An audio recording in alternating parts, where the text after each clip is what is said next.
what's up, everybody? Welcome back to House of Cards. This is episode 31.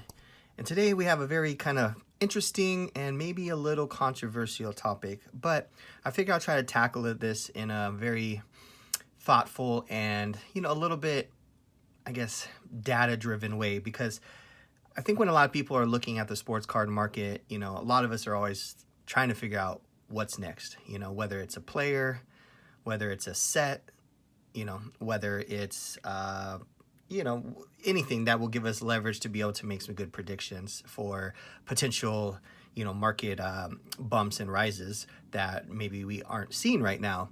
And I think a lot of this has to also do with the sport that is involved. So over 2020, I think a lot of people saw the rise of a lot of different categories, sports and non-sports, that nobody really had a clue were going to make the impact that they did. I think kind of the first one that everyone saw was the soccer market, which happened, in around June, July, it started heating up. And then, of course, August, it went through its crazy spike. And then it came down. And now, of course, it's slowly going back up. And we're going to explore why that is today. We're going to stay away from the non-sport stuff today because I think it's a little bit too broad. I want to kind of hone in on more kind of competitive sports today, just because I think it gives us a more, kind of niche topic to cover. But there is a lot to be said for, the TCG market, like Pokemon and Yu-Gi-Oh! And those types of markets as well, especially stuff like Marvel and, Star Wars and all these different sets that have potential. But again, I don't want to get too broad on this topic. So today what we're going to do is we're going to talk about sports and what sports out there currently are, licensed and are producing cards that people collect and why, I guess. The other part too is going to understand, the kind of the popularity of sports around the world and why certain sports may have some future potential. And I think that's kind of the meat and potatoes, what we want to figure out here. What sports have the potential to, also simultaneously have a valuable sports collectible, particularly sports card market. And I'll kind of talk about some of the factors that go into that, and maybe we might be able to uncover a few hidden jewels along the way here that could have some potential for future collecting. So I want to also preface this with, I'm not trying to prop anything up here. I am not talking about my own collections. I'm basically just trying to look at this as an outsider looking in and trying to be predictive, like a good stock advisor would be, to help you understand the market, to help you put your money where the potential is for the future. Again, this is not always going to be about the current stuff, because I think we're all pretty educated on what's currently happening out there with the major sports, but I definitely want to spend some time talking about everything as a whole. So without further ado, we're going to jump into this great article that I found that really talks about sports, and it really talks about the popularity of sports. But what I really liked about it is how it ranked the different sports in terms of the popularity. So let's take a look at that right here. Okay, so you'll see here the 25 world's most popular sports ranked by 13 factors. And I found that important because I think a lot of times people just think about sports based on the sort of echo chamber that you live in, whether you're in America or you're in Europe or you're in Asia, and kind of what's popular around your specific region. Now, I do have to say that America does drive the primary sports card market. So there's always going to be that extra sort of intangible, factor that we have to take into account currently. However, I think things are starting to change, and we're starting to see sports cards become a lot more popular in Europe, a lot more popular in Asia. So I do think that the American dominance of the sports that are therefore popular to collect is going to change over the next few years. So that is also something to consider as we look through this. So let's look at the different criterias that we're using in this list. So number one is the global base and audience. Obviously, that's huge. That's kind of the main driving factor, right? How big is this sport globally, and the size of the audience? TV viewership numbers, obviously important. Number of professional leagues around the world, obviously important, because that's your ecosystem to create more players and more leagues to spring up. TV rights deals also important, because being on TV is really something that I think a lot of people kind of downplay right now, because there's a lot of sports out there that are popular and you'll see them on this list. However, they have little to no TV coverage unless it's something like the Olympics, or some big kind of sport event going on where they might get some shine. So I think understanding kind of TV rights is very, very important. Endorsement and sponsorship deals. Again, if Nike is a sponsor of that sport, or Adidas, or what have you, that's something that can be very, very important as well. Average athlete salary in the top leagues. So again, that kind of goes into global base and audience and TV viewership and all that stuff. So obviously that plays a big factor.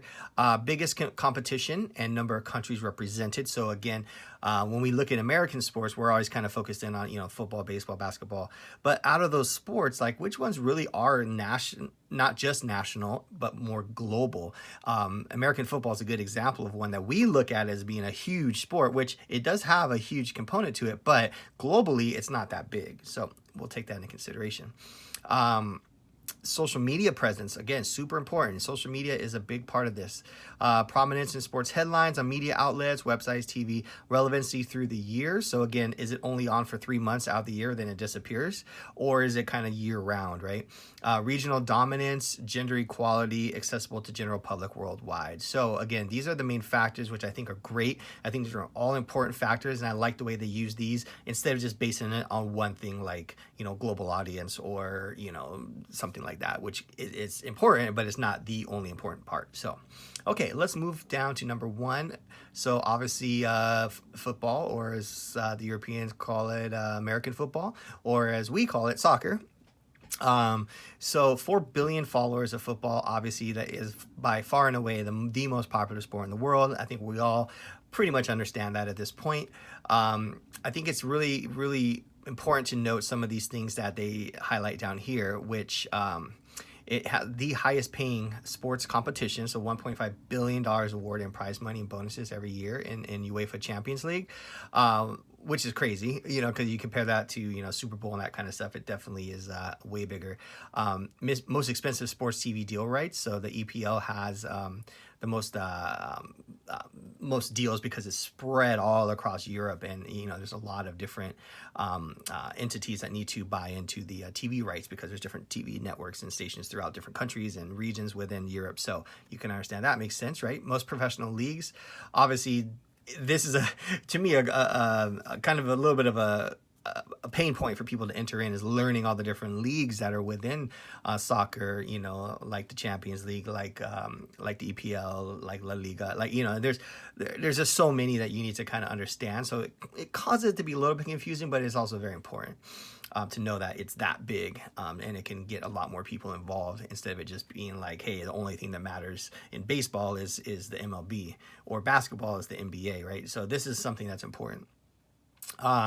Biggest sport kit deals. So again, sport kits, talking about the kit in Europe, that's the kind of terminology for, the jerseys and that kind of stuff. So, obviously Manchester United has a huge deal that pays a lot of money. Highest paid athletes, they got Ronaldo and Messi that are just making insane amounts of money over there. Richest sports teams, 30 clubs featured in the top 50 list of the most valuable sports teams. That's crazy. 30 out of the top 50 come from soccer. So just imagine that.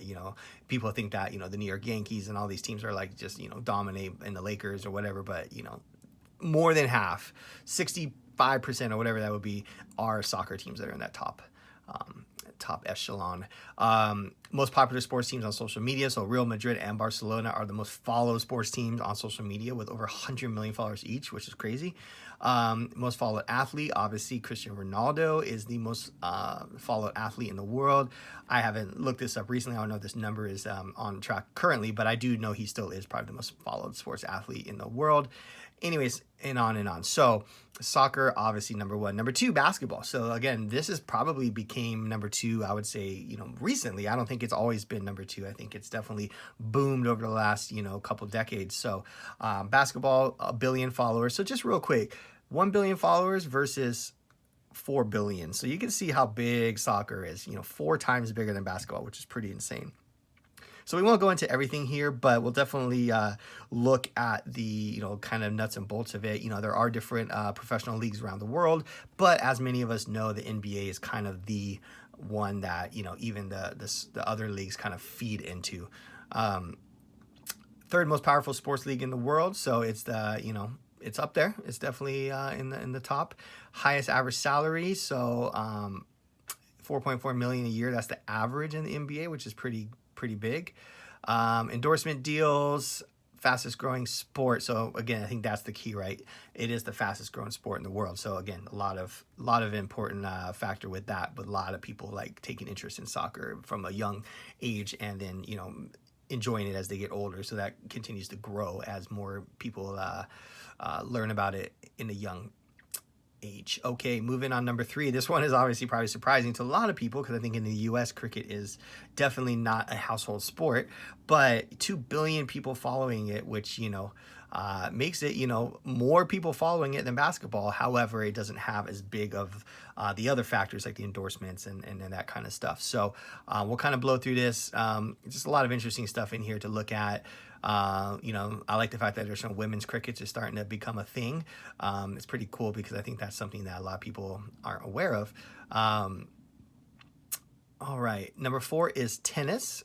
Again, I think that's pretty, stepping back and thinking about it, that makes sense, right? Tennis is a pretty international sport, 1 billion followers, so pretty solid there. It's an individual sport too, so that definitely helps it to be a little bit more focused on specific players as well, right? And it's most global calendar year, so there's just like constantly tennis being played around the world. All right. Moving on, athletics. So again, this is going to be more like your kind of Olympic style sports, so track and field and all that kind of stuff. So again, I do think while this is super popular, right, it's just not something that's very well represented on like television networks and stuff like that throughout the year. So you can see why it comes in at number 5, even though there's tons of people obviously that do track and field and other Olympic style sports. Number 6 is rugby. So this is pretty cool, because I think a lot of people, again, think rugby is just like something that they play like down in Australia, right? But it's actually pretty large. Even in the US, it's starting to get bigger and bigger and bigger. And it's interesting that I saw this, which second most lucrative sports World Cup is the 2015 Rugby World Cup, which is pretty crazy, because if you think about soccer, as the World Cup is the biggest, right? Just thinking about the second is rugby, and I was like, okay, I guess so. So again, the Rugby World Cup was the second most watched and attended competition, as well as being the second most lucrative. So pretty cool. It's got good social media presence and highest ever TV ratings in the UK, which is pretty wild. All right. Number 7 is Formula One.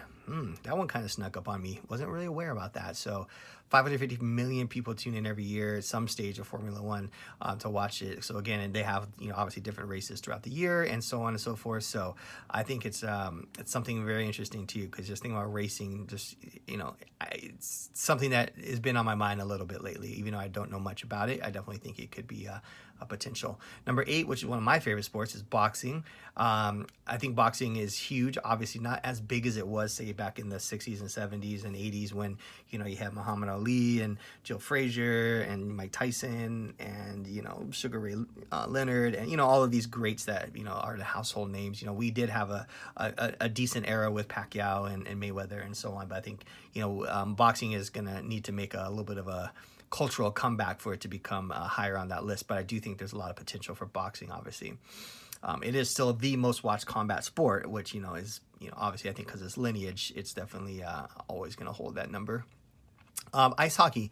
So again, hockey, I think, is something that is in the collectible world has always been there, and it's just something that we haven't I guess embraced as much in the US as say Canada or parts of Europe have. So you can definitely see Eastern European countries are definitely the places like Poland and Slovakia and Czech Republic. But of course, Canada is the big part. US obviously is big too, but as far as the actual collecting of hockey cards and stuff, it still is like kind of struggling to get there. So I think it's definitely it's one that's it's bound to pop soon. Volleyball, this one was interesting because I just didn't even think about volleyball being on this list, but it makes sense, right? It's very popular in developing countries too, which I thought was interesting. So kind of took me for a little bit of surprise. Golf, that makes sense. Golf is huge. Obviously, it's big, big, big across the world, and it's also something that's really popular within the sort of more, I guess you say, financially affluent viewers and people, because of the fact that it does cost quite a bit to play golf and to be part of the sport. So definitely a very, very interesting list there. And here is kind of the other ones. I think they go to 25. So we'll blow through these real quick. Baseball's number 11, which I thought was interesting. I thought it'd be a little bit higher, but really is the biggest in the USA and in Japan and other parts of Asia. But definitely I thought it would be a little bit higher.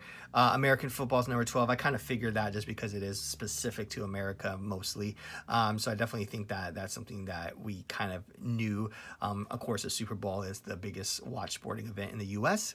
Number 13, MMA. Now, this is one I'm very, very interested in, because I think UFC's obviously doing a big job of kind of growing the sport and spreading it. It's only 27 years old, which I think a lot of people don't realize. It started in the 90s, and it's definitely come a long ways in only 27 years.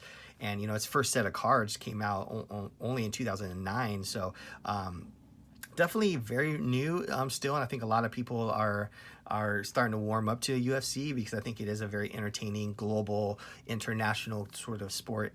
But I definitely think it's gonna jump up on the list here soon. MotoGP, so I think that is a different type of racing, motorcycle racing specifically. Field hockey, which is kind of the dry land version of ice hockey. Badminton, cycling, swimming, snooker, table tennis, playing some ping pong. Gymnastics, obviously huge, but mostly in the Olympics. Handball, wrestling, skiing, and horse racing. All right, there you have it. The list of the most popular sports by ranking on different factors. So I think that gives you guys a nice general idea of what is going on there. So we will go ahead and now look at something else that I think is going to be important for you to understand. So let's talk about licensing, because licensing is a big part of the sports card market, and specifically the main companies. We'll call it the big three. There's also like Leaf, which is another one that we're not going to spend too much time on, because they kind of make a lot of more like random like player license stuff. So it's not really like team or league license stuff. It's more like player license stuff. So they'll sign a player deal specifically with a player, but they still won't be able to use like licensed jerseys and that kind of stuff in their cards. So we're going to kind of just leave Leaf off to the side as sort of a wild card. But let's talk about the big three. So we'll start with Upper Deck. So Upper Deck is obviously started in 1989, and I think most of us understand where it started with baseball and the Ken Griffey Jr. Star Rookie Card. And since then, obviously went through a lot of changes and licensing deals and this and that. But as of today, here's where we're at with Upper Deck licenses. So right now it has a license for hockey. It has a license for golf, and one that I'm very, very interested in, it has a license for esports. I think esports is a wild card. I think that we could see esports becoming a bigger part of the sports card market if it continues to grow at the rate it is. And many of you know there are leagues right now, and there's actually televised events on ESPN. Some of these players are getting big contracts. When I say big, I mean not big like compared to like a Kevin Durant contract, but big in the sense of a kid playing video games is making $1 million big, which is a big deal to me. I wish I could get paid $1 million to play a video game. So anyways, something to watch there. Esports is interesting, and the fact that Upper Deck already has a license for Overwatch, which is one of the games and leagues, I think it's definitely could grow and expand on that to add more popular leagues as well, which could even make it even more exciting for collectors to want to get involved in those cards. So there you go. There's Upper Deck. The next one is our good friends at Topps. So Topps obviously has been doing this for a long time. They're pretty much the originator of the kind of American sports card. Let's talk about the main licenses here.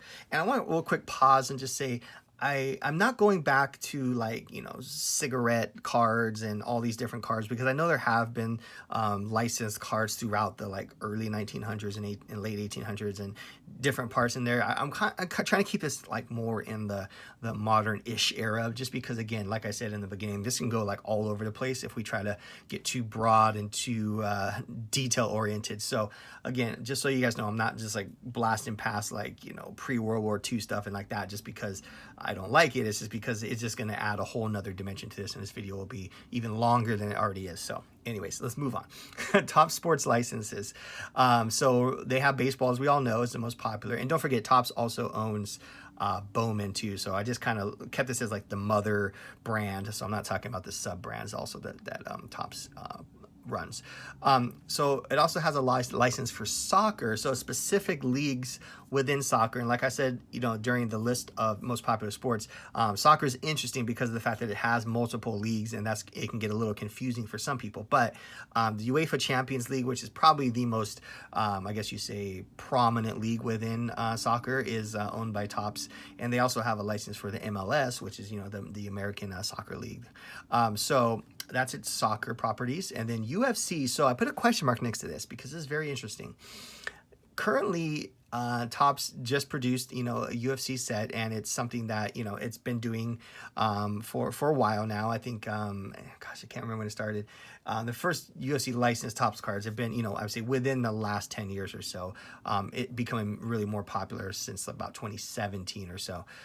But I've read recently that actually Panini might be getting the UFC license, which could become a crazy thing. So we'll wait on that conversation until we get to the Panini slide. But just keep in mind, that was something interesting that I looked up also on Topps website, and there was nothing there about UFC anymore, which I thought was weird. So that kind of led me to think that we might be looking at a change of license. So to be continued. WWE, so for all you wrestling fans out there, Topps obviously does the cards for that. NHL, I put a question mark next to this. Now, the reason why I put a question mark is because the NHL license belongs to Upper Deck, as we just saw.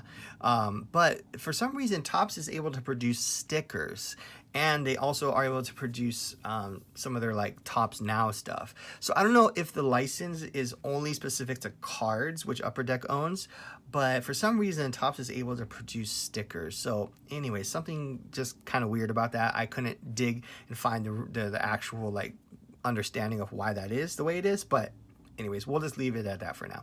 And then Formula One racing, and again, if you guys saw from the list, Formula One is actually one of the top 10 sports. So interesting that Topps has a license for that.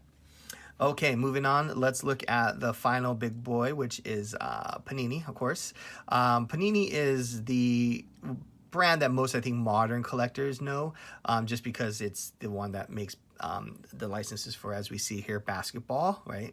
Football, I should say American football, but we understand NFL football, right? Soccer, it has licenses for the Premier League.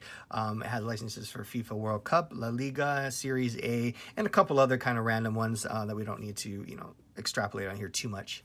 It also has a license for NASCAR. So different than Formula One. Obviously, it's a different league and different type of car and everything. And then UFC. So I put that in here as a question mark too. So again, imagine this. Imagine UFC Prism. What would that do for the market? That could be a really, really interesting thing. If UFC does go to Panini and they are able to make products like Prism and Select and Optic for UFC, we might see UFC explode. Again, I don't want to speculate too much and start, you know, putting my thoughts into this, but too much. But I'm trying to keep it factual. But I do think if that does happen, be on the lookout for kind of a new wave of excitement around UFC. So, all right, we'll leave it at that. Okay, so now we understand the licenses. We understand the sports that are popular, right? We get it, right? We know what we're working with now. So I guess what we could kind of look at now is what I think sports that could be big if they had licensing. So the licensing, you know, again, it's tricky, right? Because you have to pay the leagues a bunch of money to license their you know, their different brands and the different, you know, associations part of the sport and the league. So Topps or Upper Deck or Panini have to understand and feel like there's a lot of value if they were to do this. Like there would actually be collectors who who'd be interested in these products, right? Because they don't want to just make a set and then it just sits on the shelves and nobody cares, right? They want to make stuff that people buy and trade and sell and want, right? So now that we understand the most popular sports, these are four sports that are within kind of that popular list that don't have like a big name license for them right now. So there isn't a Topps, Panini, or Upper Deck that are producing these cards right now. Now, pause on that for a second, because I know some of you might be saying, well, what about, what about Goodwin Champions? They do like a bunch of stuff with like tennis players and this and that. Now, Goodwin's Champions, again, that's, something that is a little bit of an outlier like Leaf, where they really just kind of do it based on individual player deals. So again, it's not a licensed league, that they have. It's a player. So Serena Williams wants to be on a Goodwin's Champions card, then she has to sign a deal with them. So just so you know, these are just, I'm looking at these purely as league licensed products. So currently, out of the big three sports cards brands, none of these have a license, but they do have cards. So I was able to find a few cards for you guys to look at, which some of these are pretty funny. So let's look at cricket first. So there's a card for a cricket player, which these are cards that have sold recently, so they're actually out there and being traded and bought and sold. So again, of course, from Australia, somewhere you'd kind of expect for that. The card itself doesn't look too terrible. I mean, the pink is pretty strong, but there's obviously different players and colors and stuff like that too. But you can kind of see there is a brand and a card being made out there for cricket, which I thought was great. All right, and then boxing is an interesting one because Topps does Allen and Ginter, and Allen and Ginter does, if you know anything about Allen and Ginter, they do all kinds of stuff like across the board. But Topps' license again is with specific athletes. So here's a Manny Pacquiao, numbered card from 2011. $100, not a bad card, right? But there isn't a license with one of the major boxing sanctions. There isn't like a WBA or WBO or IBF, or there isn't that tie-in. So really, they're only primarily focused on individuals, boxers and whatnot that they can make cards of, because it's them that's licensing their likeness, not a league that's licensing the league sort of branding and stuff. So again, there are boxing cards out there, but there's just not like a set. I can't go and buy a box of Panini select boxing cards that is licensed by the WBO that comes with all of my Hall of Famers and veterans and rookie boxers and everything. That would be amazing, right? You open packs and you're going through all the different boxers. There isn't that. It's only these individual boxers that get licenses. So there you go. All right, and then the next one is tennis, which I think tennis has had a little bit of a surge, because I know a few influencers and people that collect tennis cards. But really, here's one I found. This is probably one of the more sought after cards, which is the Roger Federer card. Net Pro seems like the only kind of tennis brand of card that's out there that I was able to find. And again, this doesn't count for Allen and Ginter and these different things that get individual licenses. But I thought it was interesting. Net Pro had this, but again, I don't know if this is a fully licensed set across the whole like tennis association, or if this is just an individual license for different players. But regardless, it would be really cool to be able to open up tennis product and be able to find different players and different I guess that's right, that's what it is. Find a bunch of different players, not just specific ones that have licenses. So Net Pro is that kind of main tennis brand there. And then also, I wanted to show you guys a couple of what the actual cards look like, but let's look at rugby real quick. And actually, I do have a picture of a pack here of rugby cards. This is a box. So this is I'm assuming NRL is the National Rugby League. I'm just guessing. Sorry, I'm not super educated on that. So I think it looks like they make their own cards, as far as I can tell. I don't know who the manufacturer of them is. no clue. I'm sure if I really want to spend much of time, I could figure it out. But they do sell boxes of cards, so they do have some sort of a deal going on with some sort of a manufacturer. And again, I don't know if that's the National Rugby League just making their own cards and selling them, or if they have a partner like a Topps or someone like that. Not Topps, but obviously, but somebody like that that's producing their cards and putting them out to the market. But regardless, rugby being so popular, would be awesome if Topps or Panini or someone like that picked them up, because I could see that becoming a bigger, a bigger interest of collectors out there. If one of the most popular sports in the world also had a proper licensing deal set up with one of the big card manufacturers, so they can really make some great cards and get more people excited about rugby and brought into the sport itself. So all right, well, that's about it right now. And I want to just kind of hopefully teach you guys a little bit something about the different sports out there, what cards are being produced, what cards should be produced, because I do think there's a lot of interesting cards out there that people haven't really thought about yet that could be coming up in the future if Topps and Panini and Upper Deck and these guys continue to be mindful of sort of where the society is going in terms of popular sports, and again, with popularity comes collectability, which then comes sports cards. So we'll leave it at that for now. I hope you learned something and you picked something up, and if you haven't yet, it'd be awesome if you could subscribe to this video, or at the very least click the like button, because that helps continue to spread this video out to more eyeballs and more ears out there in YouTube land. So I will leave it there for now, guys, and we will see you on the next one. Peace.